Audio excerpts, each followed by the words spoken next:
घातकथा भाग 1. मला वाच. सोमनाथ एकच म्हणू शकला. मग तो खोकू लागला. मला वाच का मला वाचव याला नेमके काय म्हणायचंय? सोमनाथची खोकल्याची उबळ कमी झाली. त्याच्या आईने त्याला पाणी दिले. तो खोकत कसंतरी पाणी पिऊ लागला. खोलीभर औषधांचा वास पसरला होता. मी सोमनाथकडे बघितले. त्याच्या डोळ्याच्या खाचा झाल्या होत्या. गालपाट आत गेली होती. चेहऱ्याच्या सुरकुतल्या होत्या. केसे गळत होती. हातापायाच्या काड्या झाल्या होत्या. सोमनाथ किवळत होता का काही म्हणत होता?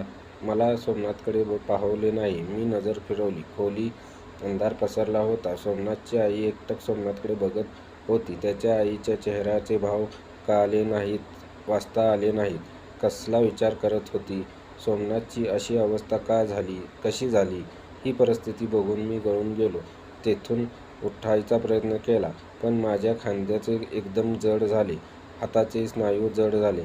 तेथून पटकन उठता येईना. माझ्या खांद्याचा भार हळूहळू वाढत गेला. खांदे का जड झालेत?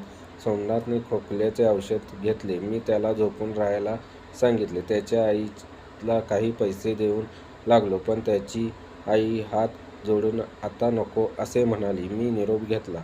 बाहेरच्या खोलीत आलो. तेथे रुपेश बसला होता. मोबाईलवर काहीतरी करत होता. मला बघताच रुपेश उभा राहिला. आम्ही सोमनाथच्या घराबाहेर आलो. सूर्यास्त झाला होता.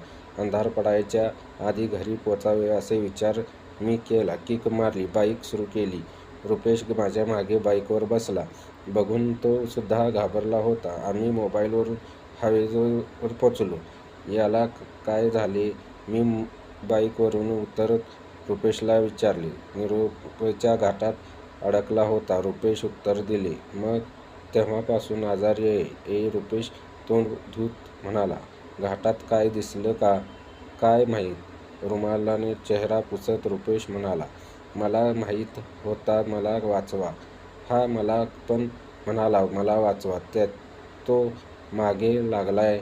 रुपेश पटकन म्हणाला. तो मागे लागलाय? तो कोण? काय माहीत?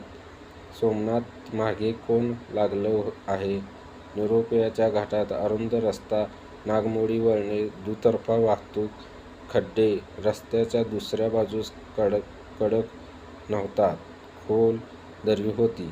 धुंद एवढं गडद असे की गाडी चालवताना पुढचं काही दिसत नसे. हिवाळ्यात धुंद आणि पावसाळ्यात दरड कोसळत असे. आमच्या गावाला एक एसटी येते असे. एकदा रात्री झाली तरी एसटी स्टेशनला पोचली नाही. आम्ही म्हणून शोधाशोध सुरू झाली तरी एसटी काही मिळेना. अख्खी एसटी गायब कशी काय? शोधाशोध सुरू झाली.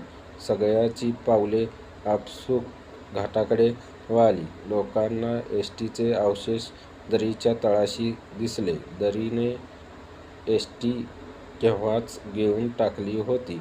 महामंडळ एक एसटीला आणि गाव 27 लोकांना मुकलं. या घटनेने बरीच माणसे मार्गी लागली होती. रात्री निरोप्याच्या घाटातून जाताना एकाला 4 फूट उंच बेडूक दिसला होता.